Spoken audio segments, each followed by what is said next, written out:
दोस्तों N factor calculation of acid and N factor calculation of base की हमने दो दो डेफिनेशन देखी। जब एसिडिक ऑक्साइड है तो उनको एसिड की तरह ट्रीट करेंगे तो एन फैक्टर की सेकंड डेफिनेशन आप लोग यूज करोगे कि एक एसिड का मॉलिक्यूल कितने OH के साथ रिएक्ट कर रहा है, या एसिडिक ऑक्साइड के कोरोस्पोंडिंग आप ऑक्सी एसिड बना लीजिए जो एक्वस सॉल्यूशन में बनते हैं। सेम वे जब बेसिक ऑक्साइड मेटल के ऑक्साइड का इनफैक्टर देखोगे तो बेस के रूप में काम करेंगे तो कितने, second definition of n factor of base आप लोग यूज करें, कितने एक बेस का मॉलिक्यूल एक ऑक्साइड का यूनिट कितने एच के साथ रिएक्ट कर रहा है वो उसका इनफैक्टर है। कुछ ऐसे सोल्ट भी होते हैं जो जिनके लिए हम सेकंड डेफिनेशन यूज करते हैं, जैसे स्ट्रॉन्ग एसिड वीक बेस का अगर कोई सोल्ट है तो वो सोल्ट एसिडिक रहेगा। For example if I say ammonium hydroxide और strong acid H2SO4 weak base है, ammonia ammonium hydroxide, H2SO4 strong acid है, इसका जो सोल्ट होगा वो अमोनियम सल्फेट होगा। स्ट्रॉन्ग एसिड वीक बेस का सोल्ट एसिडिक नेचर का होता है, वो बेस के साथ रिएक्ट करता है। तो मैं अमोनियम सल्फेट का एन फैक्टर देखूं जब HCl के साथ या दिस इज किसी भी बेस के साथ रिएक्ट करे, मान लो KOH NaOH के साथ रिएक्ट कर रहा है, तो what is the N factor of it. तो एन फैक्टर हम कैसे देखेंगे, सेकंड डेफिनेशन से, ये एसिड है तो कितने एचायन दे रहा है, इससे मत देखो, शायद उससे कंफ्यूज हो जाओगे। हालांकि एक अमोनियम आयन एक एचायन देगा, दो अमोनियम आयन दो एचायन देंगे, यहाँ पे सोच सकते हो।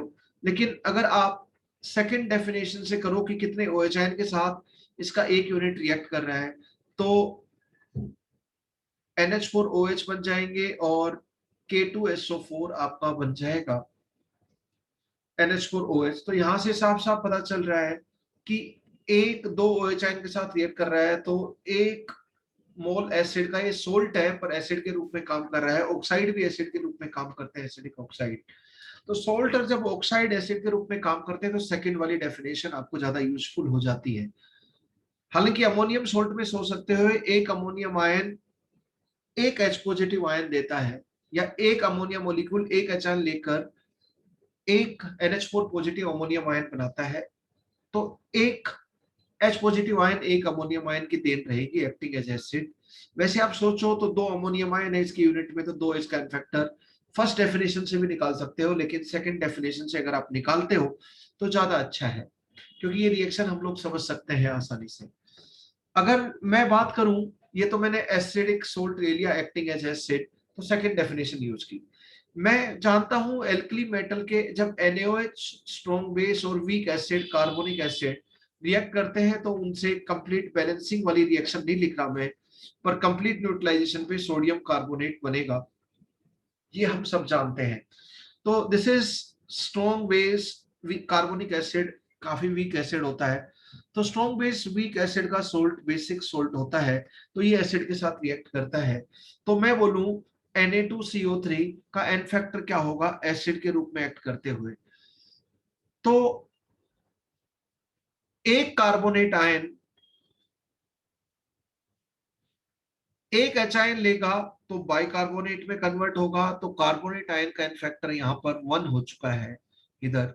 लेकिन एक कार्बोनेट आयन को दो एच आयन ले लेगा तो वो कार्बोनिक एसिड में कन्वर्ट हो जाएगा और यहाँ पे इसका फैक्टर 2 हो जाएगा।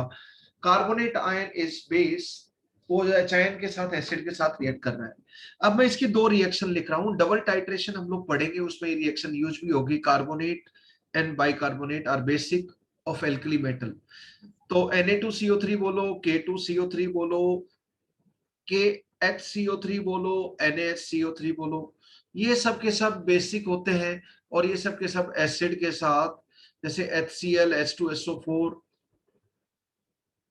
ये एसिड या कोई भी एसिड के साथ ये रिएक्ट करते हैं क्योंकि बेसिक होते हैं।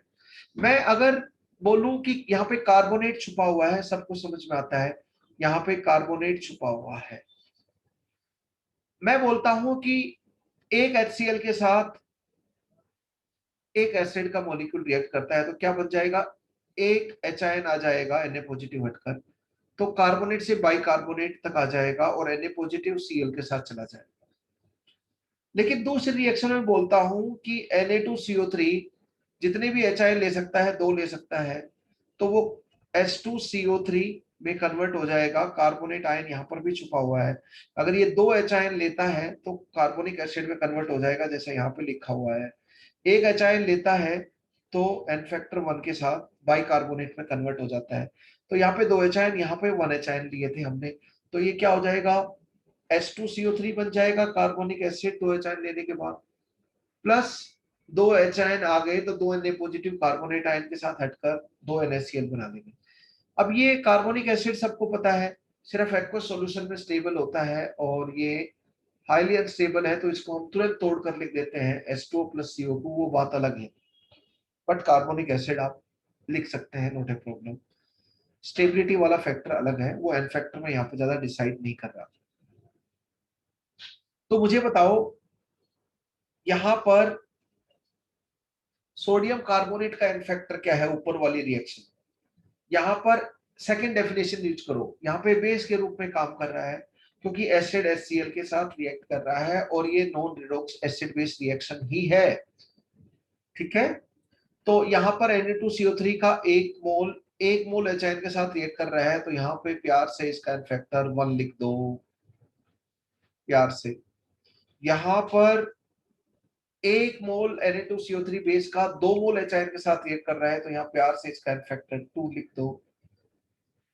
या फिर आप ऐसे सोचो, एक कार्बोनेट 2 HN लेके गया तो एन फैक्टर 2 वैसे ही होना है। यहाँ पे क्या छुपा हुआ है, छुपा हुआ क्या है उसको आपको पहचानना होगा केमिस्ट्री समझने के लिए। तो कार्बोनेट आपका बाइकार्बोनेट तक गया है, तो एक एच आयन गेन किया है, तो वैसे भी कार्बोनेट आयन का 1 ही होगा। तो बच्चों मैं क्या कहना चाहता हूं आपको, इससे एक चीज और सीखने को मिली हमें कि जब कार्बोनेट आयन हो, वो सोडियम कार्बोनेट हो, पोटासियम कार्बोनेट हो, कैल्शियम कार्बोनेट हो, कोई भी कार्बोनेट, बेसिक कार्बोनेट हो, अगर ये 2 एच आयन लेता है तो H2CO3 में जाता है और कार्बोनेट का एन फैक्टर 2 होता है, इट इज बेस। अगर कार्बोनेट आयन एक एच आयन लेता है तो एन फैक्टर ऑब्वियसली 1 होगा, तो बाइकार्बोनेट तक जाएगा और इसी कार्बोनेट का एन फैक्टर रहेगा 1। क्या इस चीज को ध्यान रखोगे? इस चीज को हम डबल टाइट्रेशन नाम का एक टाइट्रेशन का टॉपिक होता है, उसमें हम इस चीज को यूज करेंगे। वो कार्बोनेट्स की टाइट्रेशन होती है। तो कार्बोनेट अगर कार्बोनिक एसिड तक जाता है तो एन फैक्टर 2 होता है एक, और कार्बोनेट बाइकार्बोनेट जाता है acting as base reaction with acid के साथ, तो उसका एन फैक्टर 1 होता है। इसको आप मग लें, ठीक है, क्योंकि इतना फ्रिक्वेंटली यूज होगा, इतना फ्रिक्वेंटली यूज होगा कि आप खुद भूल जाओगे कि कितनी बार यूज किया है। बहुत फ्रिक्वेंटली यूज होने वाला है, व्हाट आई मीन टू से। ठीक है भाई साहब, कार्बोनेट से कार्बोनिक एसिड, कार्बोनेट से बाइकार्बोनेट, 2 जर्नी है यहाँ पर। तो आप तुरंत बता सकते हैं कि एन फैक्टर क्या। तो बेसिस बोल दिया तो नॉन रिडॉक्स रिएक्शन, एसिड बोल दिया तो नॉन रिडॉक्स रिएक्शन, तुरंत आप समझ जाएंगे क्योंकि acid base neutralization reaction is non redox reaction. Acid base neutralization reaction is non redox reaction. Okay, acid base का एन फैक्टर हम लोग काफी डिस्कस कर चुके हैं। अब तीसरा जो एन फैक्टर हम लोग डिस्कस करेंगे वो आयन का डिस्कस करेंगे। इससे आसान nothing is simpler than this on the earth under the sun. इसका एन फैक्टर निकालना is like a cake walk, is like a peanut, ये बड़ी टुल्लू चीज है। आयन नॉन रिडॉक्स रिएक्शन में आयन का N factor of ion is nothing but charge on one unit of iron, that is 1 ion। Modulus लूंगा क्योंकि charge तो नेगेटिव भी हो सकता है पर एन फैक्टर हरदम पॉजिटिव इंटीग्रल पॉजिटिव फ्रैक्शनल होगा, इसलिए मैं पॉजिटिव साइन की इज्जत करते हुए मॉडुलस ले लेता हूं। ठीक है, charge on ion, charge on ion is an factor of ion क्या मजाक है ये भी, इतनी आसान चीज, इससे आसान क्या होगा भला। तो charge on ion is an factor of ion, very very simple. लिखूं क्या इसके एग्जांपल, बताओ मुझे। Sulphate ion non redox reaction होना चाहिए, पर ये नॉन रिडॉक्स रिएक्शन चल रहा है। रिडॉक्स रिएक्शन में तो इलेक्ट्रॉन का फंड आ जाता है। तो सल्फेट आयन का इक्विवेलेंट वेट क्या होगा, इसका एन फैक्टर तो 2 हो गया। तो सल्फेट आयन का molar mass of sulphate ion divide by 2, क्योंकि -2 है तो मॉडुलस इसका 2 हो गया N factor. Equivalent weight is equal to molar mass divide by N factor. इसकी वैल्यू 96 है, सब लोग जानते हैं, क्योंकि सल्फ्यूरिक एसिड की 98 होती है। 2 एच चले गए तो 2 AMU कम हो गया, 2 एच चले गए तो 2 AMU कम हो गया, सिंपल। मैं बोलूं what is the equivalent weight of phosphate ion, phosphate ion का चार्ज 3 है तो इक्विवेलेंट वेट m/3 हो जाएगा। m क्या हो जाएगा फॉस्फेट आयन का, 95, क्योंकि फॉस्फोरिक एसिड का 98 है, वो तो हम काफी बार यूज कर चुके। 3 एच चले जाएंगे तो 98 में 3 चला गया तो 95 AMU बच गया। आप किसी का भी एन फैक्टर देख सकते हैं। मैं बोलूं कि मान लीजिए नॉन रिडॉक्स रिएक्शन में टेक पार्ट कर रहा है तो इसका एन फैक्टर 1 होगा। नॉन रिडॉक्स रिएक्शन में टेक पार्ट कर रहा है तो इस चीज का ध्यान रखें, एसिड बेस न्यूट्रलाइजेशन रिएक्शन जैसे नॉन रिडॉक्स रिएक्शन होती है, वैसे ही नॉन रिडॉक्स रिएक्शन में टेक पार्ट कर रहा है तो एन फैक्टर 2 होगा। रिडॉक्स रिएक्शन में टेक पार्ट कर रहा है तो फिर इलेक्ट्रॉन वाली बात आ जाती है ना। कैटायन की बात कर लूं तो एन फैक्टर 1, m/1 इसका इक्विवेलेंट वेट हो गया। Cu+1 Cu+2, तो इसका m/1 इसका m/2, राइट। आप किसी का भी लिख सकते हो, ये सब आसान चीजें हैं। तो इसका equivalent weight of ion in non redox reaction क्या हो जाएगा, molar mass of ion divide by charge on one ion modulus, as simple as that. हम ऐसे देख सकते हैं। तो इस तरह इसका एन फैक्टर आप बड़ी आसानी से देख सकते हो। आयन के एन फैक्टर में बस इतना ही, और कुछ खास नहीं। अब हम बात करते हैं सोल्ट। सोल्ट में कैटायन एनायन दोनों चीजें होती हैं, तो सोल्ट का एन फैक्टर भी कुछ इससे मिलता जुलता है। तो आयन और रेडिकल का आपने एन फैक्टर देखा, एसिड का एन फैक्टर देखा नॉन रिडॉक्स रिएक्शन में, बेस का एन फैक्टर देखा, एसिड बेस के एन फैक्टर में कहां पर कॉम्प्लिकेशंस आती है वो सब भी हम लोगों ने डिटेल में देखा। अब हम बात करते हैं सोल्ट की। सोल्ट नॉन रिडॉक्स रिएक्शन में सोल्ट का एन फैक्टर क्या होता है। नॉन रिडॉक्स रिएक्शन में बोल रहा हूं, ध्यान रखें। रिडॉक्स रिएक्शन में तो इलेक्ट्रॉन वाला number of electron, average number of electron, loss gain और एक्सचेंज पर एटम पर आयन पर मॉलिक्यूल, वही डेफिनेशन यूज करते हैं। तो आप एन फैक्टर क्या हो गया, टोटल, टोटल वर्ड की इज्जत करना नहीं, गलती हो जाएगी। कैटायोनिक चार्ज, मान लो 2-3 कैटायन है, तो जितने भी कैटायन है सबके चार्ज का समेशन करो, और जितने भी एटम है उसके, एटम मतलब जितने भी नंबर ऑफ टाइम वो आयन रिपीट कर रहा है उसको भी कंसीडर करो। इसे total word, total cationic charge, उसके फॉर्मूला यूनिट में, या फिर टोटल एनायनिक चार्ज, क्योंकि दोनों बराबर ही होते हैं। जितने भी एनायन है सभी का चार्ज लें, उनका समेशन करें, तो टोटल वर्ड की इज्जत करें, नहीं गलती हो जाएगी।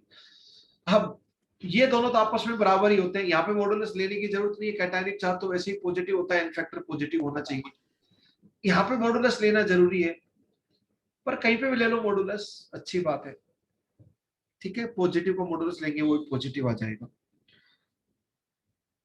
तो total cationic charge and total anionic charge आपका एन फैक्टर हो गया, एन फैक्टर ऑफ सोल्ट। ये तो आप नॉन रिडॉक्स रिएक्शन में एन फैक्टर ऑफ सोल्ट बिंदास निकाल सकते हैं, यूज कर सकते हैं इसको।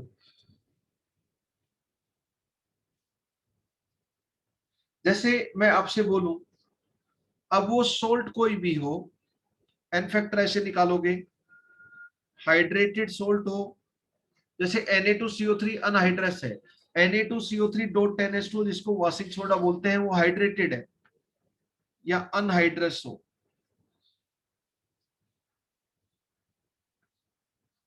कुछ भी हो, उससे फर्क नहीं पड़ता। एन फैक्टर आप इस तरह जरूर निकालेंगे। मैं आपसे बोलूं कि what is the N factor of NaCl जब नॉन रिडॉक्स रिएक्शन का हिस्सा है, what is the N factor of AlCl3 Na2SO4 CaCl2 Ca3PO4 twice, मैं बोलूं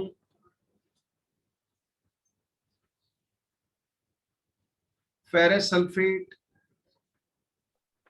अमोनियम सल्फेट, हेक्साहाइड्रेट, इसका नाम बताओ जल्दी से। Mohr salt. Very good. Non redox redox reaction में मोर सोल्ट का KMnO4 K2Cr2O7 के साथ क्या इनफेक्टर था, जल्दी से एनीवन प्लीज। 1। वेरी गुड, सिर्फ +2 +3 में जा रहा था। अमोनियम और सल्फेट को सेहत पर कोई फर्क नहीं पड़ रहा था, KMnO4 K2Cr2O7 ऑक्सीडाइजिंग एजेंट कुछ नहीं बिगाड़ रहे थे उसका।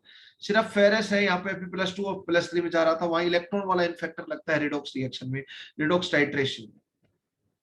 यहाँ पे FeSO4, मैं बोलूं potash alum K2SO4 Al2SO4 thrice .24H2O, इसका नाम क्या है, पोटास एलम फिटकरी,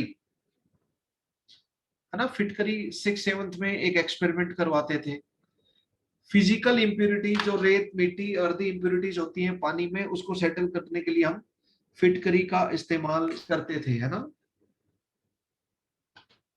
अगर ऐसा एक्सपेरिमेंट आप लोगों ने किया हो तो अभी तक ध्यान रहेगा आपको, जिस तरह मेरे को ध्यान है।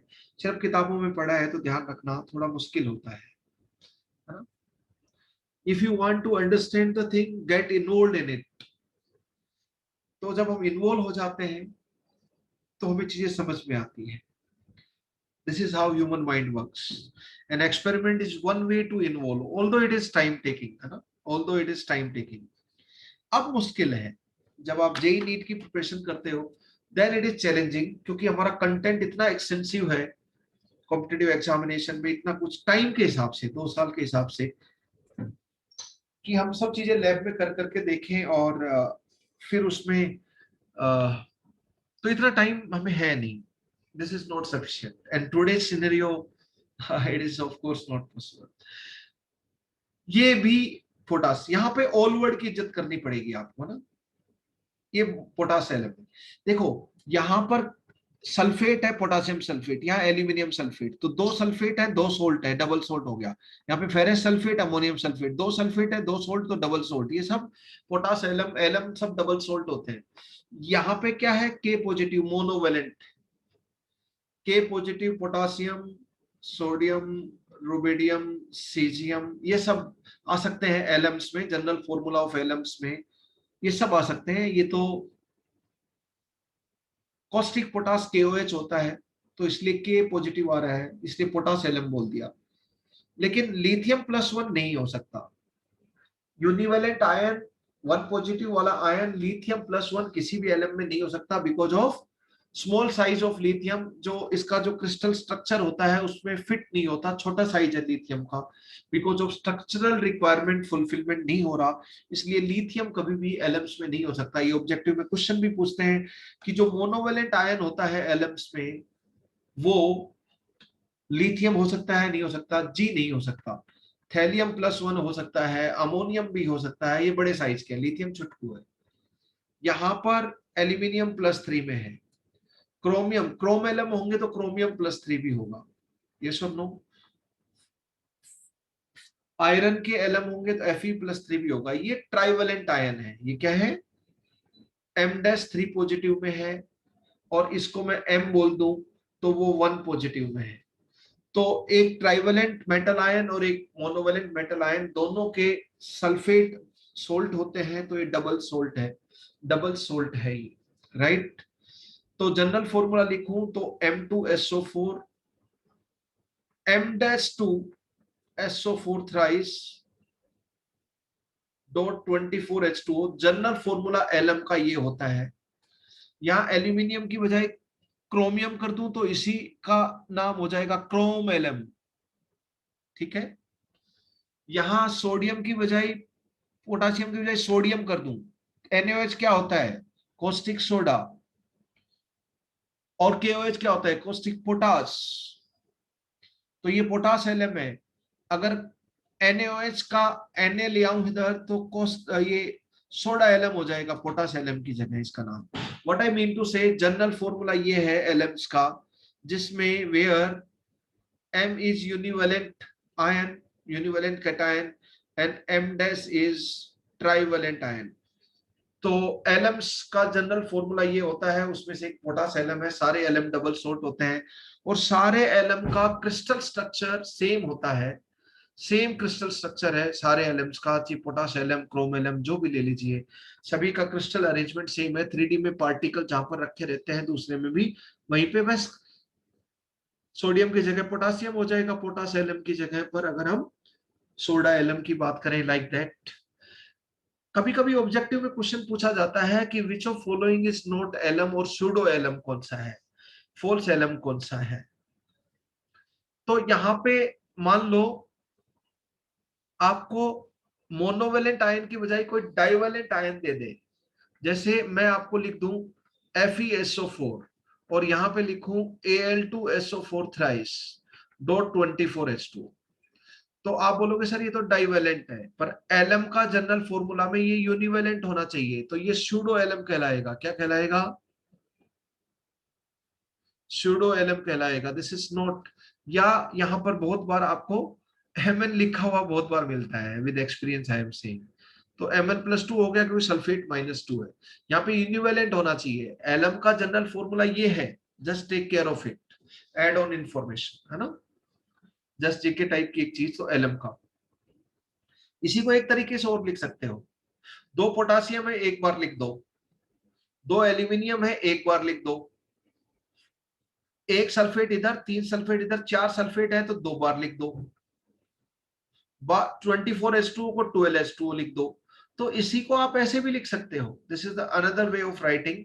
2 कॉमन ले लो सबसे, तो एलएम का जनरल फॉर्मूला ऐसे भी लिखा जाता है और ऐसे भी लिखा जाता है, 2 कॉमन लेने के बाद ऐसे लिखोगे, राइट। तो M यूनिवेलेंट आयन है, यूनिवेलेंट कटायन है, और M डैश ट्राइवेलेंट है, इस चीज का ध्यान रखें। कौन कौन सी यूनिवेलेंट और ट्राइवेलेंट आपको दिखाई देंगे एलएम्स में, वो मैंने सब यहाँ पर लिखे हैं, यस और नो। ओके, मैं एन फैक्टर निकलवा रहा हूँ, ये तो add on information, add on discussion, ये सब चीजें काम आ जाती है कहीं ना कहीं, इसलिए मैं डिस्कस कर रहा हूँ। ये पोटास एलएम को फिटकरी बोलते हैं। एंटीसेप्टिक की फॉर्म में भी हम लोग एलएम को यूज करते हैं, पोटास एलएम को, है ना। जब हम सेविंग करते हैं, सेविंग करते हैं, मेल लोग सेविंग करते हैं ऑब्वियसली, तो जब हम सेविंग करते हैं तो हमने अपने दादा, जो थोड़े ओल्ड एज के लोग हैं, उनको फिटकरी यूज करते हुए देखा होगा, नहीं देखा है तो देखना चाहिए था आपको, you must be good observer, ठीक है, don't be Pappu in life. तो यहां पर अगर हम बात करेंगे तो फिटकरी इसलिए यूज करते थे, थोड़ी बहुत ब्लीडिंग वगैरह हो जाए तो एंटीसेप्टिक का काम करता है फिटकरी, दैट इज वन यूज। ये सब स्टेटमेंट की फॉर्म में ऑब्जेक्टिव क्वेश्चन में आते रहते हैं, जो हम जीके टाइप की चीजें डिस्कस करते हैं। ओके, और ये ना एसिडिक सॉल्यूशन बनाते हैं, अभी हम बात कर रहे हैं, यानी कि बेस के साथ रिएक्ट करेंगे। क्यों, क्योंकि एल्यूमिनियम हाइड्रोक्साइड तो वीक बेस है और सल्फ्यूरिक एसिड स्ट्रॉन्ग एसिड है, तो aluminium sulphate strong acid weak base का सोल्ट है, इसलिए एसिडिक रहेंगे एलम। ये तो KOH और H2 strong acid strong base का है, तो इसकी वजह से तो ऑलमोस्ट न्यूट्रल है, लेकिन इसकी वजह से एसिडिक है, इसकी वजह से एसिडिक। तो all alums are acidic in nature, है ना, लिख लेना, all alums are acidic in nature and having same crystalline arrangement, same crystalline arrangement. जिनका सेम क्रिस्टलाइन अरेंजमेंट होता है उसको आइसोमॉर्फ बोलते हैं। आइसो मतलब सेम, मोर्फ मतलब रूप, रूप मतलब अरेंजमेंट, क्रिस्टलाइन अरेंजमेंट, आइसो मतलब सेम, तो सभी का सेम क्रिस्टलाइन अरेंजमेंट होता है,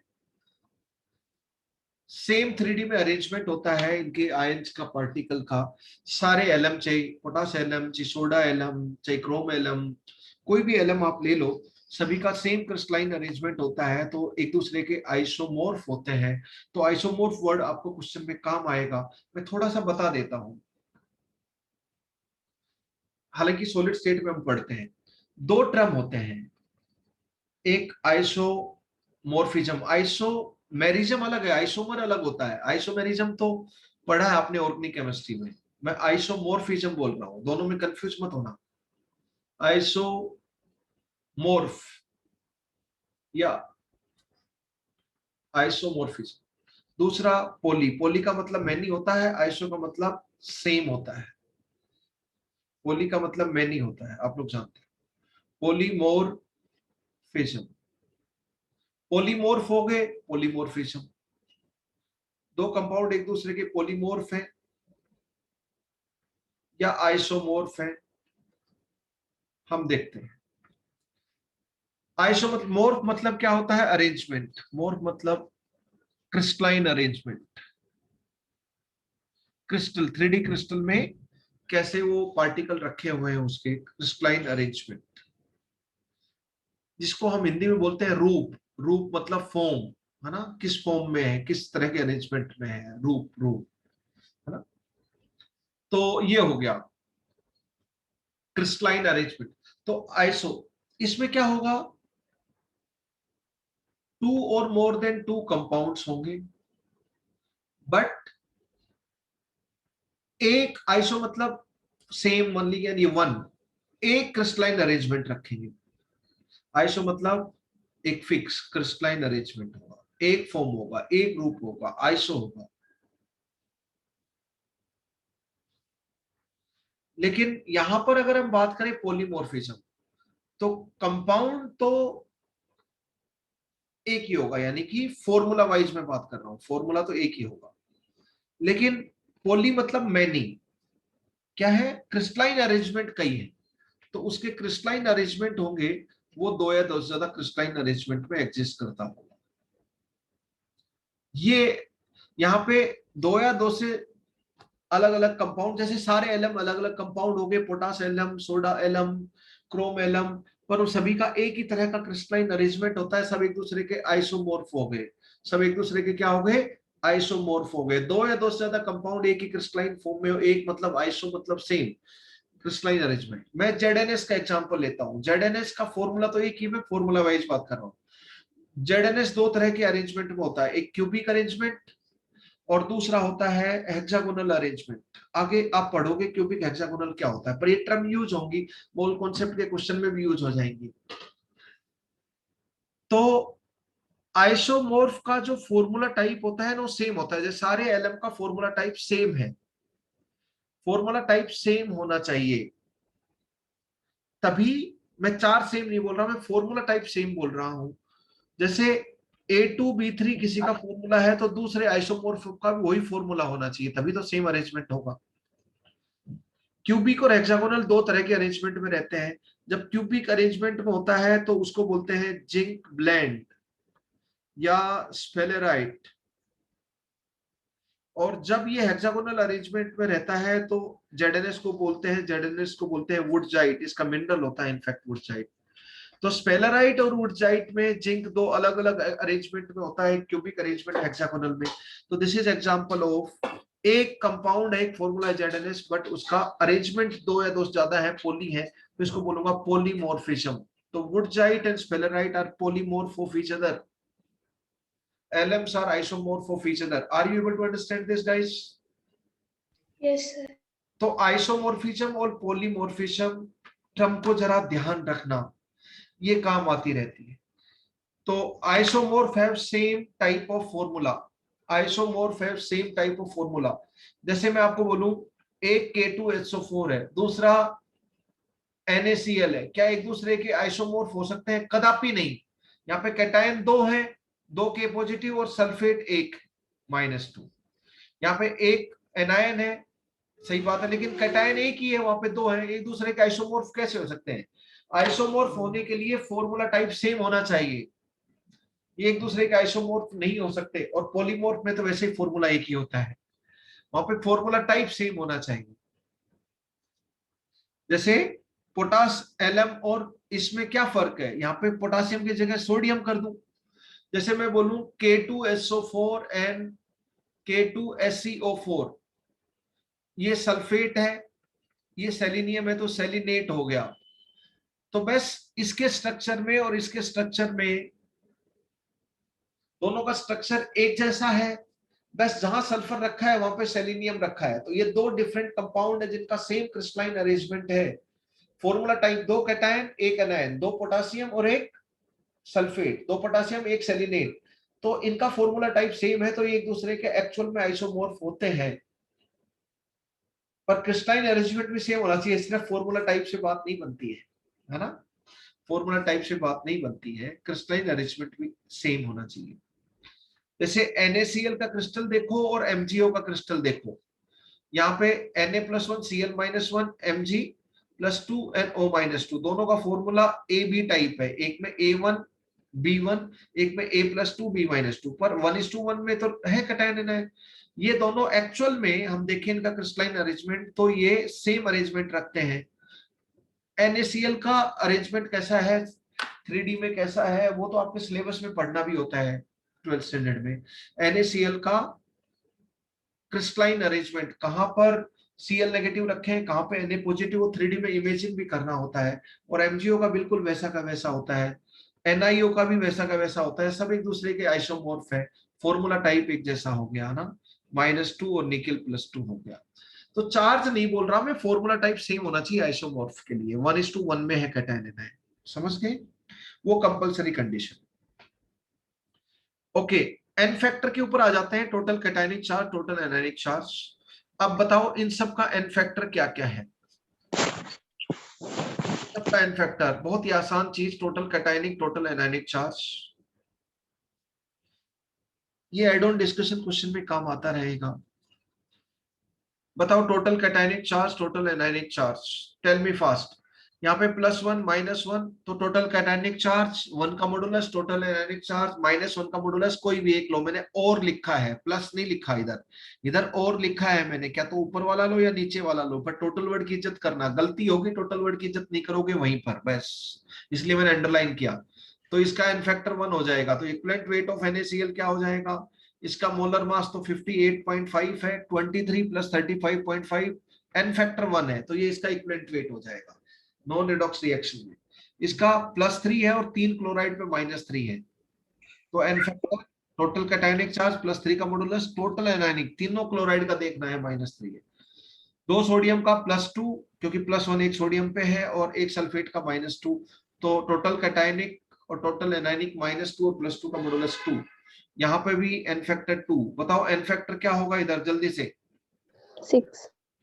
3 कैल्शियम, कैल्शियम +2 है, फोस्फेट पे -3 है, 2 फोस्फेट पे -3 दो बार -6, और 3 कैल्शियम पे +2 +2 +2 3 बार, तो +6, +6 या -6 का मॉडुलस लेंगे तो 6 आएगा। अब बताओ मुझे जरा, एन फैक्टर तो उसका भी लिख सकते थे, बताओ नॉन रिडॉक्स रिएक्शन में ये डबल सोल्ट मोर सोल्ट अगर टेक पार्ट करता है, यहाँ Fe+2 है और यहाँ पे अमोनियम +1 में, टोटल जितने भी कैटायन हो और जितने भी नंबर में हो सबकी इज्जत करनी है, टोटल वर्ड की इज्जत करो। ये तो न्यूट्रल है, ये तो वाटर ऑफ क्रिस्टलाइजेशन में H2O की फॉर्म में ही क्रिस्टल सॉलिड क्रिस्टल के अंदर घुसा हुआ होता है वाटर ऑफ क्रिस्टलाइजेशन, इसको छोड़ दो। ये कैटायनिक एनायनिक चार्ज में न्यूट्रल वाटर मॉलिक्यूल कंट्रीब्यूट नहीं करेंगे, ये तो न्यूट्रल है।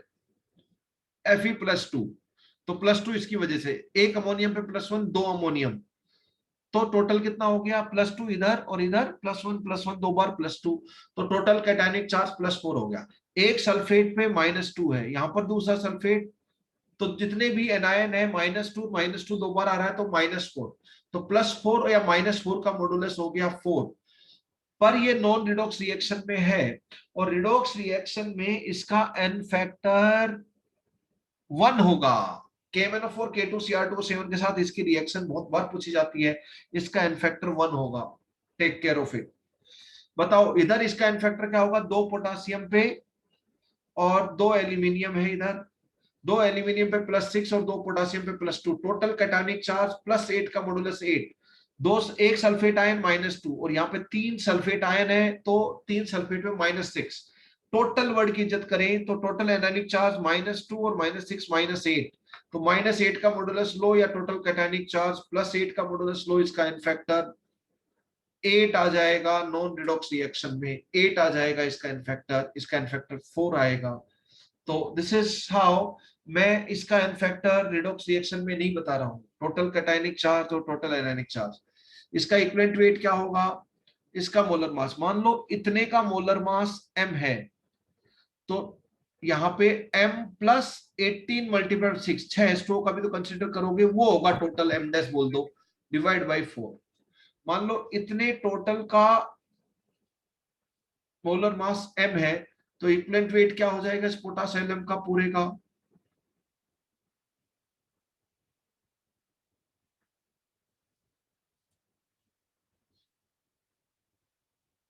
m तो इसका है बस इतने का, तो m प्लस 24 मल्टीप्लाइड बाई 18, ये पूरा m डैश बोल दो वाटर, क्योंकि सॉलिड क्रिस्टल के अंदर है तो वाटर ऑफ क्रिस्टलाइजेशन कंसीडर करना पड़ेगा, क्योंकि हाइड्रेटेड सोल्ट का इक्विवेलेंट वेट निकाल रहे हो तो मोलर मास भी हाइड्रेटेड सोल्ट का ही पुट करना है। एन फैक्टर इधर 8 है, ठीक है। m सिर्फ इसका है जो बॉक्स में लिखा है, m सिर्फ उसका है जिसको मैंने बॉक्स में लिखा है, इसका ही मोलर मास है, दैट्स ऑल। तो नॉन रिडॉक्स रिएक्शन में ये एक सोल्ट का इन्फेक्टर निकालने का एक तरीका है, टोटल कैटायनिक और टोटल एनायनिक चार्ज। अब मैं बात करता हूं फॉर अनहाइड्रस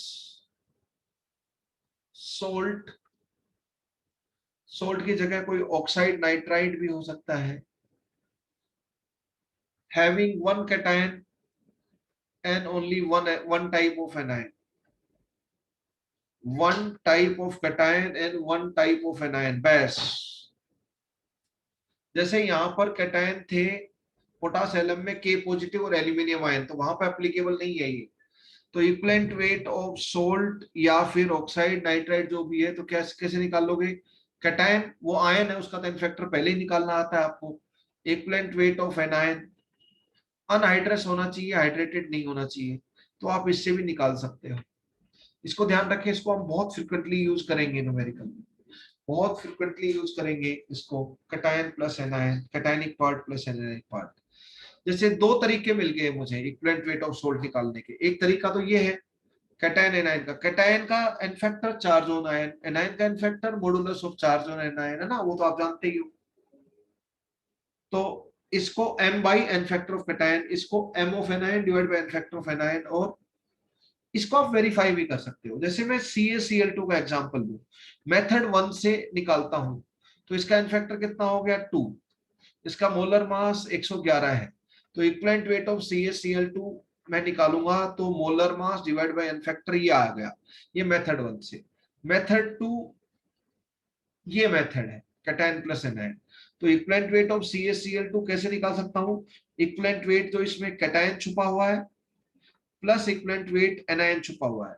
एनायन वैसे दो क्लोराइड आयन है तो मैं यहाँ 2 से मल्टीप्लाई नहीं कर रहा, ध्यान रखना, मैंने सिर्फ इक्विवेलेंट वेट ऑफ एनायन लिखा, इधर इक्विवेलेंट वेट ऑफ कैटायन लिखा, कितने टाइम कैटायन एनायन है उसकी कदर नहीं की, रिमेंबर इट, कभी 2 मल्टीप्लाई कर दो। तो इक्विवेलेंट वेट ऑफ कैटायन तो कोई भी लिख देगा, 40 है कैल्शियम का और +2 चार्ज है तो आयन का, तो इनफैक्ट सभी लोग जानते हैं, 35.5 है और -1 चार्ज है तो मॉडुलस 1 हो गया। कोई भी बच्चा बता सकता है 4/2 + 35.5 डिवाइड बाई 1, तो ये वैल्यू क्या आ जाएगी, वही आ जाएगी 17,111 डिवाइड बाई 2 ही आ जाएगी घुमा फिरा कर। तो आपने equivalent weight of cation plus anion से इक्विवेलेंट वेट ऑफ सोल्ट निकाला, या equivalent of weight of salt उसके एन डायरेक्टली एन फैक्टर से निकाला, total cationic charge total anionic charge is an factor of salt, दोनों तरीके से आंसर एक ही आया। तो इसका वेरिफिकेशन आपने इस एग्जांपल के जरिए कर लिया, तो इसको आप कंटिन्यूअसली यूज करते रहोगे, this is very very useful. अब मैं बात करूं एक Na2CO3 है ना, और मैं बात करूं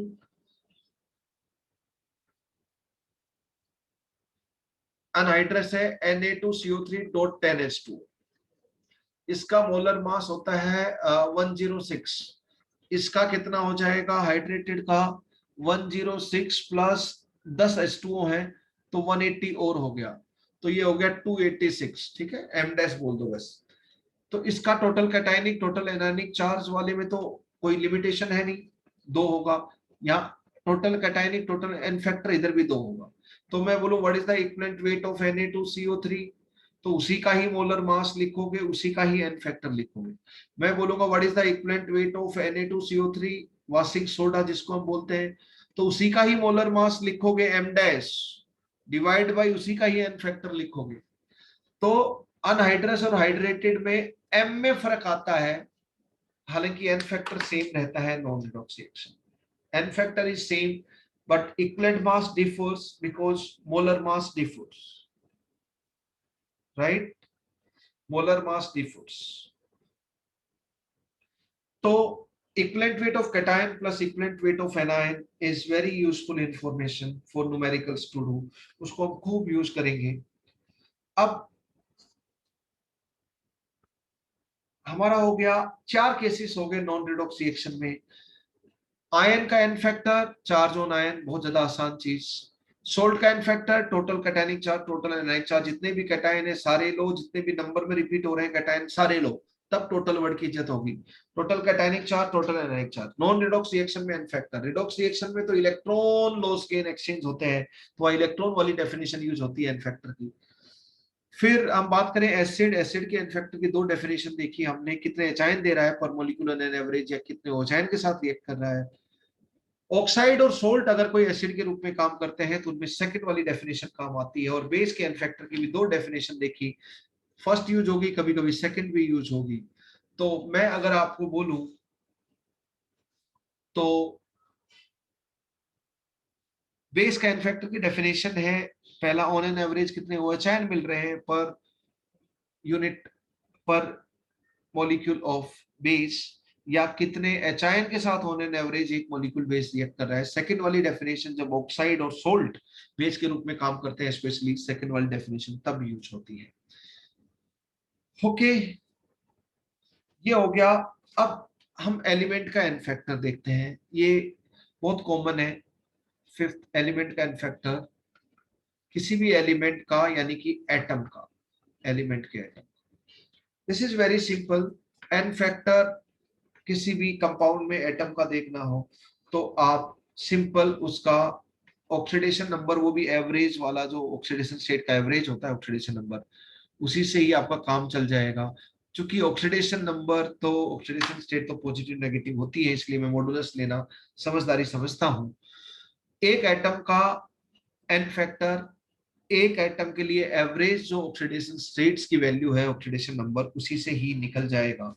वेरी वेरी सिंपल, ये आप लोग जानते हैं एलिमेंट का। तो Na बोलूं तो Na+1 में होता है तो एन फैक्टर 1, Mg बोलूं तो Mg+2 में होता है तो एन फैक्टर 2, एल्यूमिनियम बोलूं तो एल्यूमिनियम+3 तो एन फैक्टर 3। मैं आपको बोलूं कि NaCl में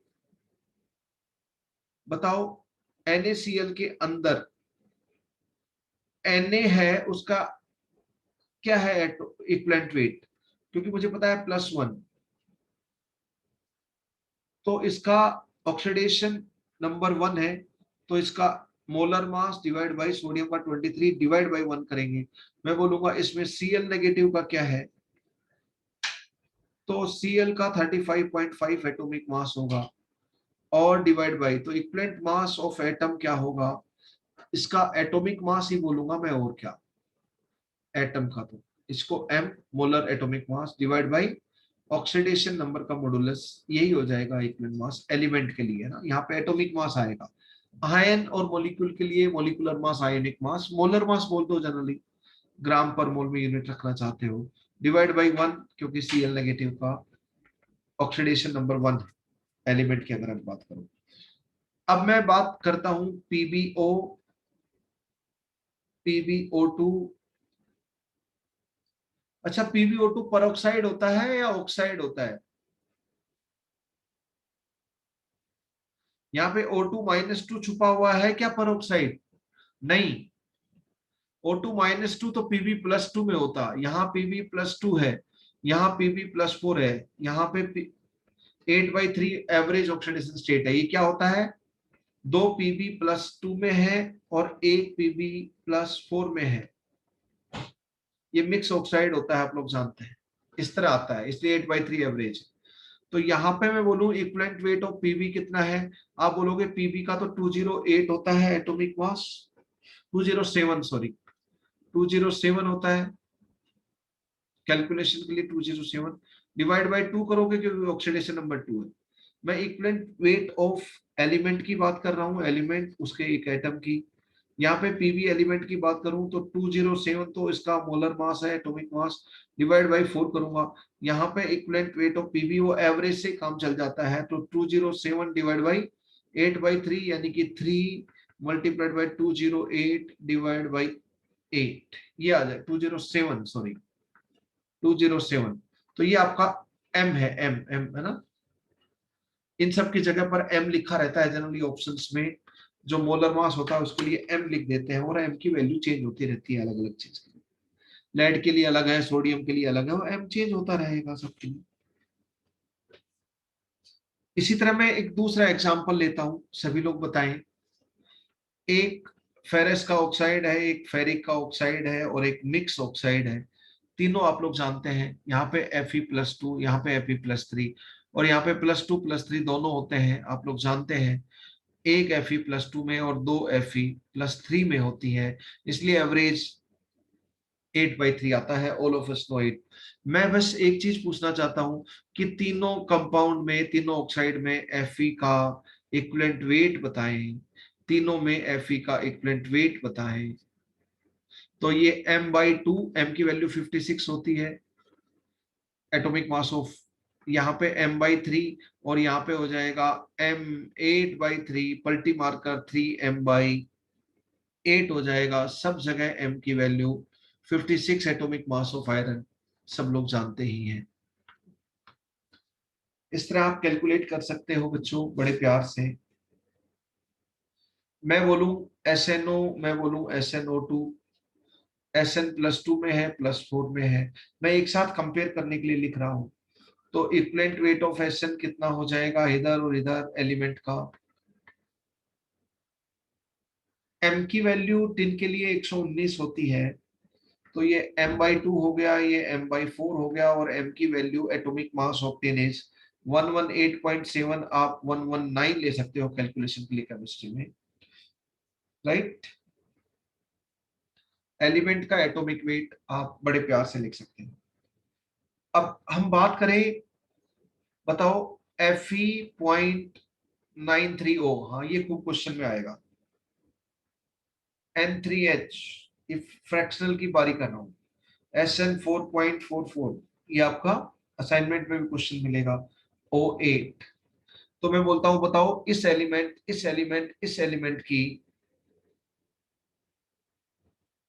इक्विवेलेंट वेट बताओ इन कंपाउंड में। कुछ नहीं बोला हो, सिर्फ इतना बोला है, पूरी केमिकल रिएक्शन दे रखी हो तो बहुत कुछ समझ में आ जाएगा, पर इतना ही दिया हुआ होता है जितना मैं दे रहा हूं, तो कैसे करोगे वो तरीका मैं बता रहा हूं।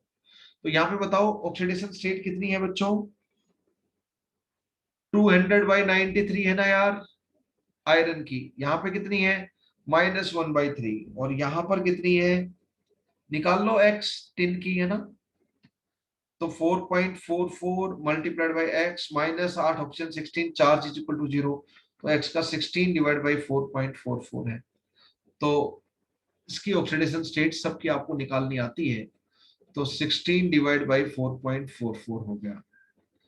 तो what is the equivalent weight of इसमें आयरन एलिमेंट, इसका atomic mass m divided by oxidation number का मॉडुलस 200/93, तो ये आ गया 93m डिवाइडेड बाय 200, और m की वैल्यू आयरन का एटॉमिक मास सबको पता है 56 होता है। N3S, तो यहाँ पे equivalent mass of element nitrogen कितना आ गया, उसका m 14 AMU होता है, 14 gram per mole, divide by 1/3 modulus of oxidation number,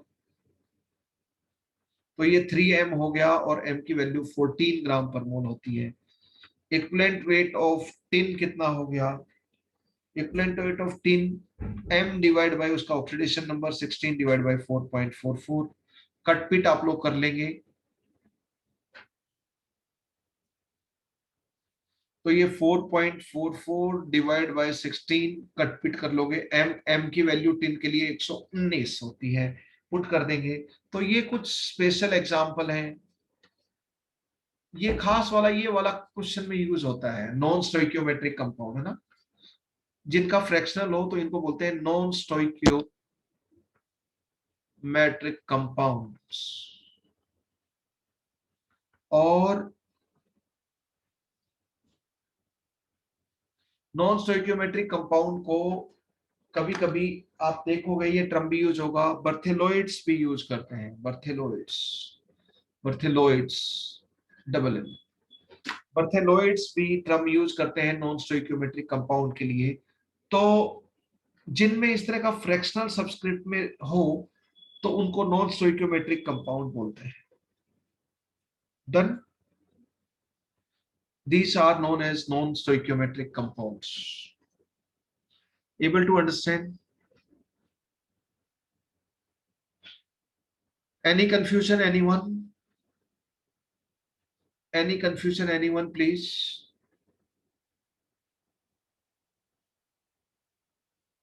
Any confusion, anyone, please?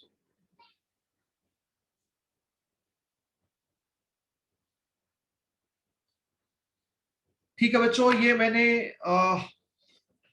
Redox reaction का एन फैक्टर का तो आपको अच्छा खासा आइडिया है, इसलिए पहले मैंने नॉन रिडॉक्स रिएक्शन वाले और जिस तरह की उसमें कॉम्प्लिकेशन हो सकती है, सबकी सब कॉम्प्लिकेशन मैंने आपके सामने रख दी है। रिडॉक्स रिएक्शन का एन फैक्टर आपको इजी लगेगा क्योंकि रिडॉक्स रिएक्शन चैप्टर में ही हम इतना ज्यादा इन्वॉल्वमेंट कर चुके हैं कि इक्विवेलेंट कॉन्सेप्ट क्या एन फैक्टर हमें 99% आता ही है पहले से। इस चैप्टर में जस्ट रिवीजन होगा। तो एन फैक्टर का गेम आपका हो चुका है जितना भी, यानी कि इक्विवेलेंट कॉन्सेप्ट का गेम हो चुका है। जो मेन करेक्ट था, बेसिक असेंस था इक्विवेलेंट कॉन्सेप्ट का, वो आप सीख चुके हो। वो एन फैक्टर, वैलेंसी फैक्टर का ही गेम है। अब लॉ ऑफ इक्विवेलेंस हम लोग यूज करेंगे। लॉ ऑफ इक्विवेलेंस हम रिवाइज करेंगे N factor calculation in redox reaction, जो आप रिडॉक्स रिएक्शन में पढ़ चुके हो। और एक आपने पूरा का पूरा P10 किया था रिडॉक्स रिएक्शन के असाइनमेंट में, वो एन फैक्टर के ऊपर ही था। उस सब एग्जाम्पल भी बहुत सारे जो कॉमन एग्जाम्पल है जो क्वेश्चंस में काम आते हैं, इंटेंसली मैं वही एग्जाम्पल लेता हूं ताकि you become familiar with it, exam में आपका टाइम बच पाए। बाकी बेसिक कॉन्सेप्ट तो कुछ क्वेश्चन से ही क्लियर हो सकते हैं।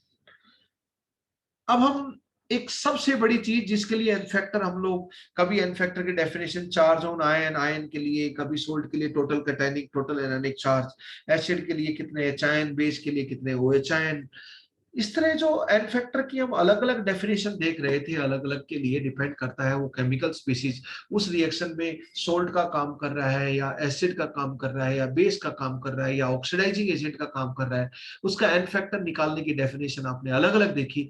लेकिन दोस्तों रिडॉक्स रिएक्शन में एन फैक्टर निकालने की डेफिनेशन एक ही है, पर कॉम्प्लिकेशन बहुत सारे मिल सकते हैं डिपेंडिंग अपॉन किस तरह की रिडॉक्स रिएक्शन है। और वो है रिडॉक्स रिएक्शन में इलेक्ट्रॉन लॉस गेट्स एक्सचेंज होते हैं। तो कोई ऑक्सीडाइज हो रहा है तो दूसरे के लिए रिड्यूसिंग एजेंट के रूप में काम करेगा। तो equivalent n factor of reducing agent मतलब जो खुद को ऑक्सीडाइज कर रहा है, तो number of electron lost on an average by one atom one ion one molecule आ जाएगा n factor of reducing agent. जो खुद को ऑक्सीडाइज करे तो इलेक्ट्रॉन लॉस करेगा। N factor of oxidising agent, oxidising agent खुद को रिड्यूस करता है, इलेक्ट्रॉन गेन करता है। तो number of average number of electron gained by one atom, one ion, one molecule of reducing agent is n factor of reducer, reductant और reducing agent। एक ऐसी चीज है जो कभी गड़बड़ नहीं होती, reducing agent, ऑक्सीडाइजिंग एजेंट को हाफ रिएक्शन दे रखी है तो उसी से देखना पड़ेगा एन फैक्टर, कोई ऑप्शन नहीं है लाइफ में। जैसे P10 में मैंने हाफ रिएक्शन दी है सारी की सारी, है ना, कंप्लीट रिडॉक्स रिएक्शन दी नहीं। लेकिन जब आपको पता है कंप्लीट रिडॉक्स रिएक्शन क्या तो दे रखी है या फिर आपको पता है, तो एक चीज आप करोगे, उससे एन फैक्टर निकालोगे तो कदापि गलती नहीं होगी। You will never make mistake. और वो केस अराइज होता है कि आप कंप्लीटली रिडॉक्स रिएक्शन को बैलेंस कर लीजिए। और जितना भी कोफिशिएंट है multiplied by N factor is number of electron जो प्रोडक्ट रिएक्शन साइड कैंसिल होते हैं। अगर आपकी बैलेंसिंग परफेक्ट है तो आपका एन फैक्टर एकदम चंगा है, no doubt about it, no question about it. बिल्कुल सही बात है। और बैलेंसिंग ऑफ रिडॉक्स रिएक्शन के लिए सबसे पहली चीज एक तो होनी चाहिए जब रिडॉक्स हो गई, number of electron loss is equal to number of electron gain. ये तो होना ही होना चाहिए, इसके बगैर तो सारी बैलेंसिंग का बेसिस ही यही था। चाहे किसी भी मेथड से बैलेंसिंग करो redox reaction, number of electron lost is equal to number of electron gain. दोनों side number of electron loss product side n करके लिखेंगे, number of electron gain net redox reaction में रिएक्टेंट साइड एन करके लिखेंगे। दोनों बराबर होंगे और कैंसिल करेंगे, ऐसा हरदम होगा। फिर उसके अलावा तीन चीजें और चेक करनी होती है, और वो है सबके एटम बैलेंस, सब दोनों साइड चार्ज बैलेंस, और कोफिशिएंट में वन के अलावा कोई भी कॉमन फैक्टर ना निकले। वो परफेक्टली बैलेंस केमिकल इक्वेशन होती है, राइट। पर किसी भी रिडॉक्स रिएक्शन में कंप्लीट रिडॉक्स रिएक्शन है, जब एन फैक्टर निकालोगे तो number of electron lost is equal to number of electron gain का फंडा तो होना चाहिए। वहां पर भी मिस्टेक होती है, वो तो बेसिक सबसे फंडामेंटल चीज है। तो अब इलेक्ट्रॉन का जलवा देखेंगे रिडॉक्स रिएक्शन में, पर प्रायर टू दैट मैं आपको लॉ ऑफ इक्विवेलेंस बता देता हूं, जो सर्वोपरि है, जो सुप्रीमो है।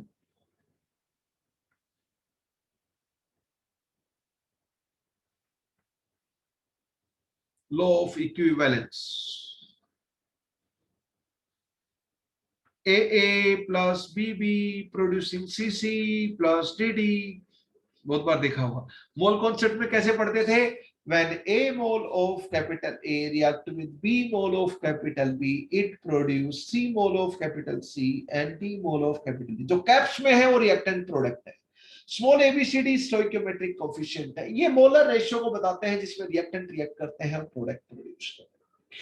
तो मोल मोल रिलेशनशिप आपने देखा था मोल कॉन्सेप्ट में, मोल के बारे में देखो तो ये रिलेशनशिप था, mole of A, reacted word की इज्जत करना यहां मिस्टेक होता है, डिवाइड बाय कोफिशिएंट।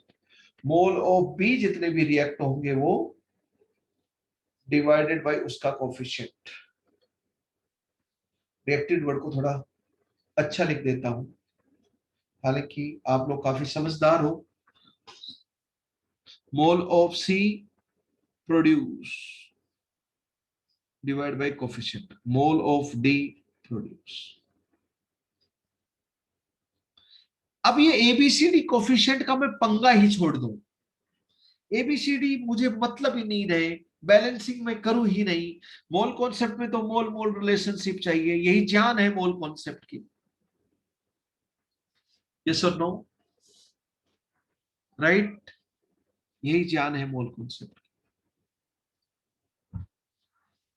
तो बच्चों मोल मोल रिलेशनशिप में अब मैं बोलूं कि इक्विवेलेंट इक्विवेलेंट रिलेशनशिप पढ़ता हूं मैं, मोल कॉन्सेप्ट के लिए मोल मोल रिलेशनशिप पढ़ता था।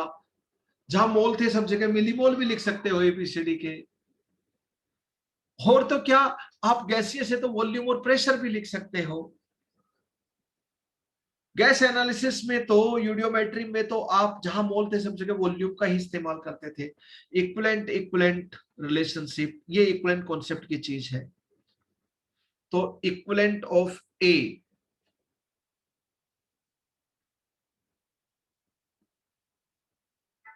बट रिएक्टेड, क्योंकि रिएक्टेंट है, is equal to equivalent of B, reacted पक्का लिखो नहीं क्वेश्चन गलत हो जाएगा। इक्विवेलेंट ऑफ सी, प्रोडक्ट है तो प्रोड्यूस जरूर लिखो नहीं क्वेश्चन गलत हो जाएगा। Is equal to equivalent of D, product है तो प्रोड्यूस जरूर लिखो, प्रेजेंट रिएक्टेड ये सब कुछ नहीं लिखना। यहां पे स्मॉल एबीसीडी का कोई यूज हुआ क्या बंधु? ना बाबा। यानी कि कोफिशिएंट और बैलेंसिंग की जरूरत नहीं दोस्तों।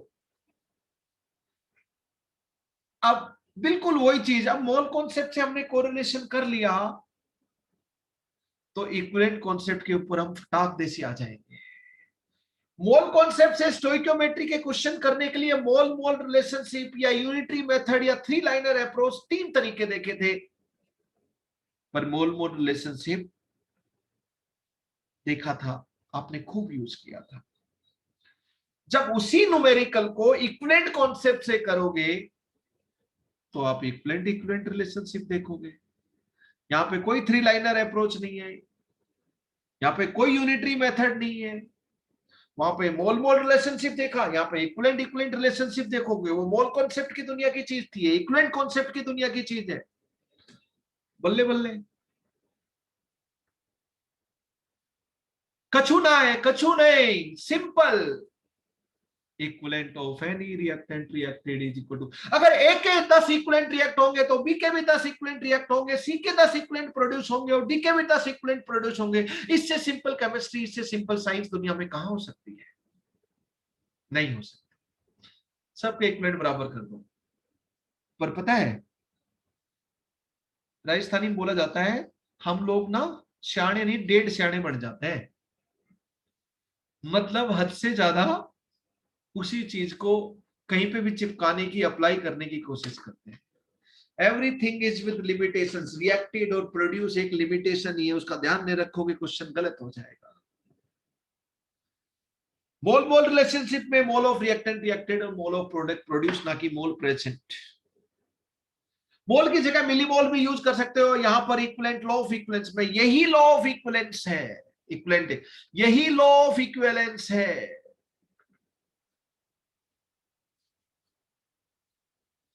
Law of equivalence, her reactant के इक्विवेलेंट बराबर नंबर में रिएक्ट होंगे, हर प्रोडक्ट के प्रोड्यूस उतने ही नंबर में प्रोड्यूस होंगे। जो मैंने अभी बोला एक अच्छी लैंग्वेज में, उसको मैं लिखने वाली लैंग्वेज में बोल दूंगा, अभी तो समझाने वाली में बोला, वही लॉ ऑफ इक्विवेलेंस है। पर इसमें एक ट्विस्ट और है जहां पर गलती करोगे। एक तो रिएक्टेड प्रोड्यूस, यहां पे गलती करोगे, और कहीं गलती नहीं करने वाले। हाँ, इक्विवेलेंट कैसे निकले, जैसे वहां पे मोल मोल कैसे निकालते थे, 4 तरीके थे मोल निकालने के। यहाँ इक्विवेलेंट इक्विवेलेंट रिलेशनशिप में भी इक्विवेलेंट निकालने के 4 तरीके हैं, और चारों तरीके में एन फैक्टर की जरूरत है। अगर एन फैक्टर आपको नहीं आता तो लॉ ऑफ इक्विवेलेंस लिख लो और आगे नहीं हो पाएगी बात, आगे नहीं बढ़ पाओगे। बिना एन फैक्टर के आप 2 कदम भी नहीं बढ़ सकते हो। इसलिए एन फैक्टर पे हरदम मैंने इतना स्ट्रेस दिया है। इस इक्विवेलेंट कॉन्सेप्ट की जान ही equivalent concept titration, titration question भी अगर आप इक्विवेलेंट कॉन्सेप्ट से करते हो, जो जनरली हम लोग करते हैं, तो उसकी जान, उसका सेंस, उसका करेक्ट एन फैक्टर है भाई साहब। That is the main thing, that is the main thing. Okay, equivalent of A equivalent of B reacted, ये हो गया। अब इक्विवेलेंट निकालने के इसके इक्विवेलेंट भी 4 तरीके से लिख सकते हैं, इसके इक्विवेलेंट भी जैसे मोल 4 तरीके से लिख सकते थे। जैसे यहाँ पर मोल मोल रिलेशनशिप में सब जगह मिली मोल, तो यहाँ पे मिली इक्विवेलेंट भी लिख सकते हैं। Milli equivalent of A reacted, milli equivalent of B reacted, milli equivalent of C produce, milli equivalent of D produce. ये बात भी सही है। तो सबके मोल का रिलेशन लिखो, इक्विवेलेंट। तो मोलर रेशियो तो स्टोइकियोमेट्रिक कोफिशिएंट का रेशियो के बराबर होता था, reacted produce of reactant product. Equivalent का रेशियो तो हरदम 1:1 होता है। वहां पे कैसे निकालते थे हम लोग, लिमिटिंग रिएजेंट एक्सेस रिएजेंट कैसे निकालते थे, तो यही एक रिलेशन है। मैंने क्या बोला था, वहां पे मान लो एक का मास दे रखा है, डी का मास पूछा है, बी और सी की बात ही नहीं कर रखी, तो आप mole of A reacted divide by a mole of D produce, इन दोनों को इक्वेट कर दो, बीच वालों को पिक्चर से हटा दो ताकि पिक्चर डर्टी ना रहे। ठीक है भाई साहब, बाकी को पिक्चर से हटा दो। इसी तरह वही न्यूमेरिकल अगर इक्विवेलेंट कॉन्सेप्ट में पूछा हो और एक का मास दे रखा हो, डी का मास पूछा हो, तो equivalent of A reacted is equal to equivalent of D produce लगा दो, बी और सी को पिक्चर से हटा दो। कोई जरूरत नहीं है अननेसेसरी लिखने की। मैंने तो सभी रिएक्टेंट प्रोडक्ट लिख दिए क्योंकि आपको ऐसा लिखना आना चाहिए।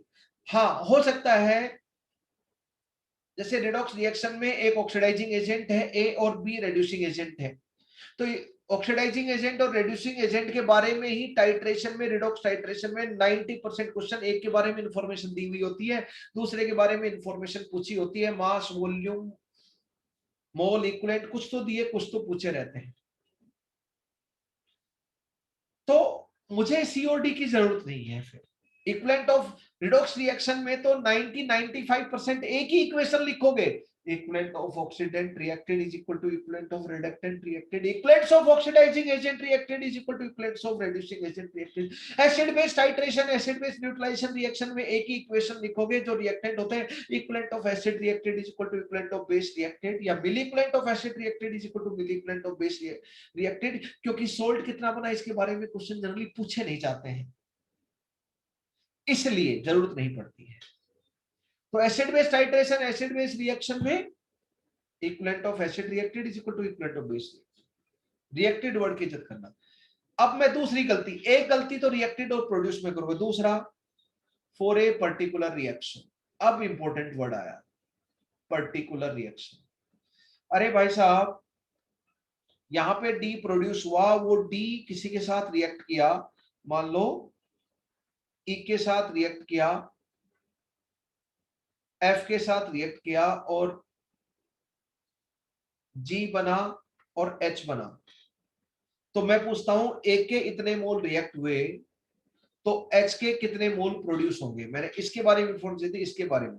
अब मुझे ये भी बोल दिया कि डी जितना भी पहली रिएक्शन में प्रोड्यूस हुआ वो दूसरी रिएक्शन में सारा का सारा डी यूज हो गया. अब पता है आप क्या करोगे, equivalent of A reacted is equal to equivalent of D produce पहली रिएक्शन के लिए. बिल्कुल सही है, कोई गलत नहीं है. फिर आप बोलोगे sir equivalent of D reacted is equal to equivalent of H produce. बिल्कुल सही है, ये भी गलत नहीं.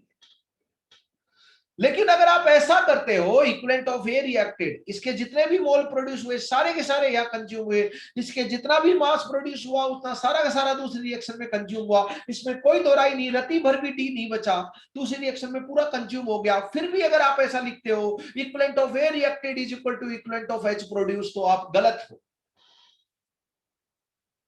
आप गलत हो. हाँ, 20-30% क्वेश्चन ऐसे होंगे जिसमें ऐसा करने से भी आंसर सही आ जाएगा. कॉन्सेप्चुअल क्लैरिटी नहीं है फिर भी आपका आंसर सही आ जाएगा. ऐसे तुक्के तो लगते हैं जिंदगी में, भगवान करे लगे फाइनल पेपर में, पर सही मायने में गड़बड़ी होती है. जब वो खासकर आईआईटी वाले क्वेश्चन पूछेंगे ना, तो जानबूझ के इस चीज को टेस्ट करेंगे कि भाई साहब बच्चे को पता है कि नहीं पता है सारी चीजें, जहां परम सर ने अंडरलाइन करवाई थी वो चीजें दिमाग में है या नहीं है तो पार निकल जाओगे, नहीं है तो यू विल स्टक. यस.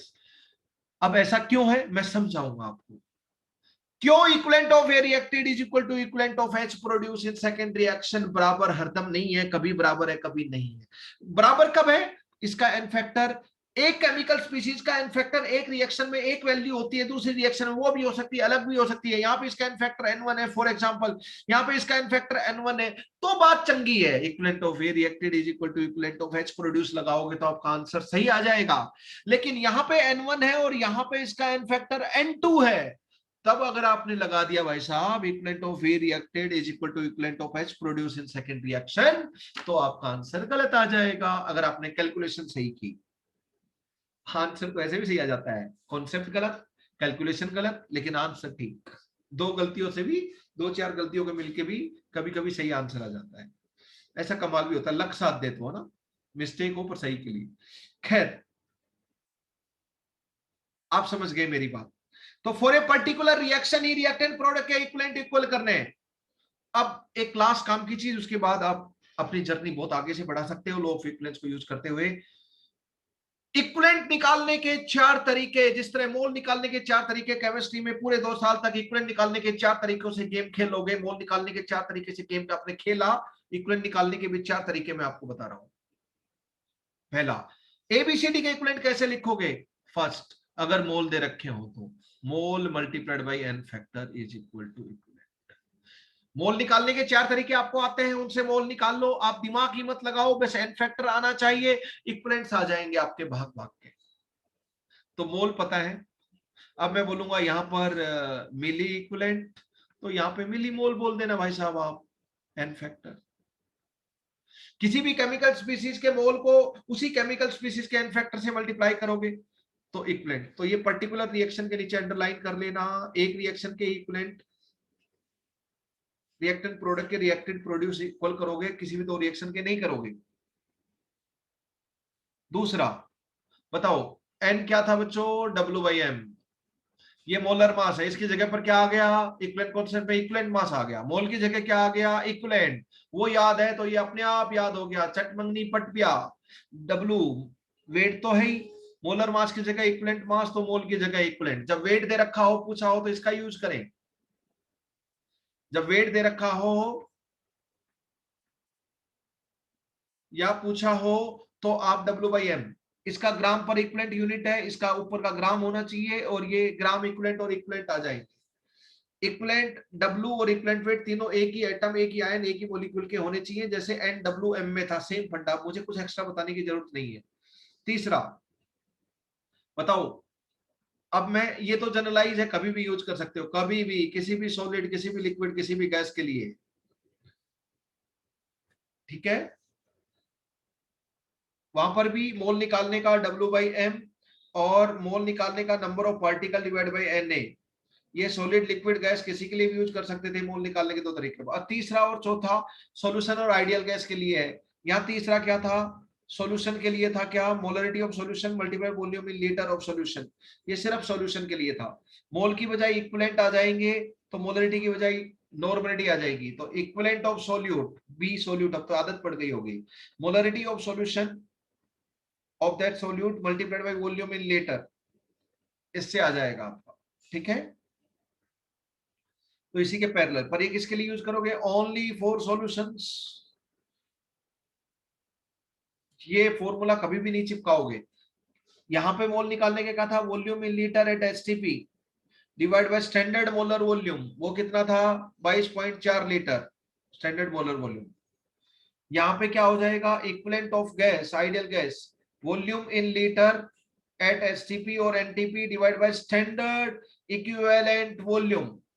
आप बोलोगे स्टैंडर्ड इक्विवेलेंट वॉल्यूम कौन सी चिड़िया है सर, ये होता है standard molar volume divide by N factor, यही होता है स्टैंडर्ड इक्विवेलेंट वॉल्यूम, ठीक है। तो घुमा फिरा के वही आ गया, वहां स्टैंडर्ड मोलर वॉल्यूम था डिवाइडेड बाय मोल निकालते टाइम, यहाँ इक्विवेलेंट निकालते स्टैंडर्ड इक्विवेलेंट वॉल्यूम हो गया। और what is standard equivalent volume, standard molar volume of ideal gas divide by N factor, सब जगह एन फैक्टर है, ठीक है। इक्विवेलेंट में यहाँ पे, सॉरी, ये मोलरिटी की बजाय मुझे नॉर्मलिटी लिखनी थी, नॉर्मलिटी। तो ये किसके लिए यूज करोगे, सॉल्यूशन, और ये किसके लिए यूज करोगे, आइडियल गैस, और ये किसके लिए, आइडियल सॉल्यूशन या सॉल्यूशन के लिए। इनका लिमिटेशन है बिल्कुल मोल वाले चार तरीके। अब आप बोलोगे सर ये तो ठीक है मोल, पर मोल की बजाय सर टाइट्रेशन में तो मिलीमोल ज्यादा यूज होते हैं सर, आपको नहीं पता, मैं बता रहा हूँ ना, मोल की बजाय मिलीमोल ज्यादा यूज होते हैं। तो यहाँ पे मिली इक्विवेलेंट, मोल की बजाय मिलीमोल, और इक्विवेलेंट की बजाय मिली इक्विवेलेंट टाइट्रेशन चैप्टर में ज्यादा यूज होंगे, तो उसका भी देख लेते हैं। Millimole multiplied by N factor, बिल्कुल सही बात है, पहला मिलीमोल निकालने का तरीका। दूसरा मिली इक्विवेलेंट निकालने का तरीका क्या होगा, इक्विवेलेंट तो W/E से आ गए, 1000 से मल्टीप्लाई कर दो, ये 1000 वाला फैक्टर आप मिली इक्विवेलेंट के टाइम पे भूल जाते हो, यहाँ पे मिस्टेक होती है, ध्यान रखना। ये सॉलिड, लिक्विड, गैस किसी के लिए यूज करो दोनों। अब तीसरा मिली इक्विवेलेंट क्या हो जाएंगे, वहां पे molarity multiplied by volume in ml करते थे तो मिली मोल आते थे सॉल्यूट के, यहाँ पे normality multiplied by volume in ml करोगे तो मिली इक्विवेलेंट आ जाएंगे, वॉल्यूम इन लीटर करोगे तो मोल्स इक्विवेलेंट्स आ जाएंगे नॉर्मलिटी से। फोर्थ, ये सॉल्यूशन के लिए। फोर्थ, इक्विवेलेंट की बजाय मिली इक्विवेलेंट निकालने होंगे, तो volume in litre at STP divide by standard equivalent volume, standard equivalent volume वो कैसे निकालोगे, स्टैंडर्ड मोलर वॉल्यूम बटे में एन फैक्टर से निकालोगे, सब जगह एन फैक्टर। ये तो इक्विवेलेंट आ गए, 1000 से मल्टीप्लाई करना मत भूलना, यहाँ दोनों जगह 1000 से मल्टीप्लाई करना आप भूलोगे, क्योंकि मिली इक्विवेलेंट का ज्यादा जलवा है। बेस्ट बच्चों best, equivalent equivalent concept use करो, equivalent equivalent relationship for a particular reaction, reactant product के जिनकी इंफॉर्मेशन दे रखी है उनके इक्विवेलेंट इक्वेट कर लो, और ये इक्विवेलेंट निकालने के चार तरीके यूज करो, और मिली इक्विवेलेंट निकालना का, मिली इक्विवेलेंट इक्वेट करते हो तो मिली इक्विवेलेंट निकालने के चार तरीके यूज करो, बस। मोल कॉन्सेप्ट जैसे ही क्वेश्चन इक्विवेलेंट कॉन्सेप्ट जैसे लगे। आप बोलोगे सर लिमिटिंग रिएजेंट कैसे निकालें, कुछ निकालना ही नहीं है, लिमिटिंग रिएजेंट तो वैसे ही निकल जाते हैं, कैसे, अरे भाई एक के 10 इक्विवेलेंट है, एक के 20 इक्विवेलेंट है, एक के 30 इक्विवेलेंट है, जिसके इक्विवेलेंट और मिली इक्विवेलेंट मिनिमम होंगे वही लिमिटिंग रिएजेंट होगा। मान लो 2 के 10 10 है, तीसरे रिएक्टेंट के इक्विवेलेंट 40 है, तो दोनों के मिनिमम है 10-10 और इक्वल भी है, तो दोनों के दोनों लिमिटिंग रिएजेंट का काम करेंगे। यहां कोई इनिशियल मोल को कोफिशिएंट से डिवाइड करके रेशियो नहीं निकालना LRER के लिए।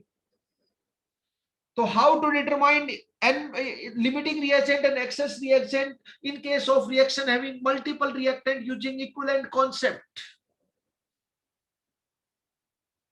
कैसे निकालेंगे? Reactant or reactants having minimum number of equivalents is oblique R act as limiting reagent. एक रिएक्टेंट के 5 मिली इक्विवेलेंट है, दूसरे रिएक्टेंट के स्टार्टिंग में इनिशियली 20 मिली इक्विवेलेंट है, तीसरे के 40 है, तो मिनिमम 5 वाला है, तो पहला जिसके 5 है वो लिमिटिंग रिएजेंट है, बाकी सब एक्सेस रिएजेंट है। क्योंकि पहले के 5 रिएक्ट होंगे मिली इक्विवेलेंट, तो बाकी भी 5 और 20 और 40 लिए थे, तो 20 वाले के 15 बच गए एक्सेस में और 40 वाले के 35 मिली इक्विवेलेंट बच गए एक्सेस में, क्योंकि इक्विवेलेंट तो मिली इक्विवेलेंट तो बराबर बराबर रिएक्ट होते हैं, तो वो एक्सेस रिएजेंट ऑटोमेटिकली हो गए। तो LRER निकालना इक्विवेलेंट कॉन्सेप्ट में मजाक है।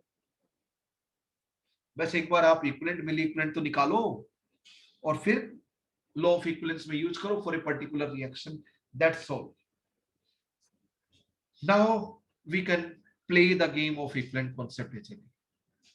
अब हम सही स्टेज के ऊपर आ गए हैं, इक्विवेलेंट कॉन्सेप्ट का गेम खेल सकते हैं। आप बोलोगे सर आपने तो बोला सर एन फैक्टर के बगैर गुजारा नहीं होगा, पहली इक्वेशन में मुझे एन फैक्टर का यूज दिखाई दे रहा है सर, इक्विवेलेंट निकालूंगा मैं और लॉ ऑफ इक्विवेलेंस में पुट करूंगा, ठीक है सर यहां क्या, अरे भाई यहां पे भी गुजारा नहीं होगा, m बाई एन फैक्टर है। डिनोमिनेटर तभी निकालोगे जब एन फैक्टर पता होगा, बिना एन फैक्टर के गुजारा नहीं होने वाला। आप बोलोगे सर यहां क्या जरूरत है, डायरेक्ट नॉर्मलिटी दे रखी है। नॉर्मलिटी दे रखी है तो भली बात है, पर डायरेक्ट नॉर्मलिटी तो ऐसा जरूरी नहीं है। Normality is equal to molarity multiplied by N factor.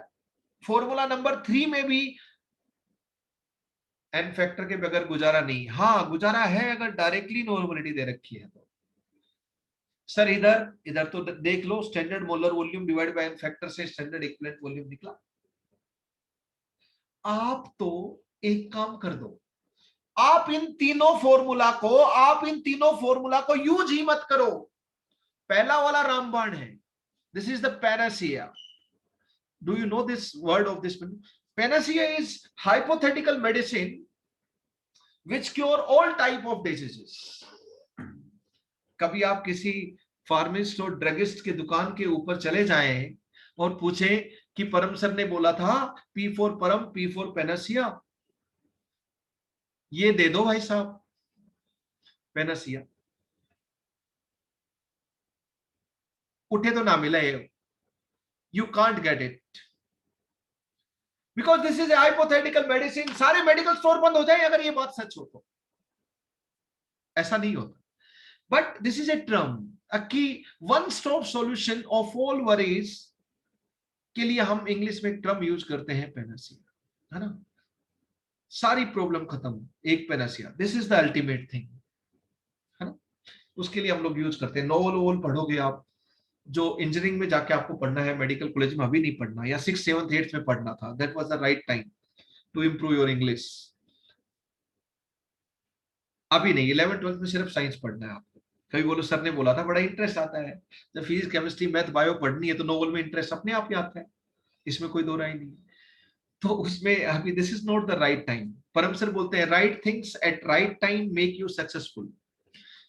हर चीज फेयर है, हर चीज फेयर है। अगर बॉर्डर पे रहते हुए अगर आप अक्रॉस द बॉर्डर फायरिंग चल रही है, बुलेट चलाकर आप किसी की हत्या कर देते हैं, तो वो वहां पर फेयर है। Right things at right time make you successful. तो दोस्तों, always think what is right at different junctures of your life to be successful. Keep smiling, keep laughing. Thanks for patience. काफी टाइम हो चुका है जितना committed time है। जय हिंद, जय भारत।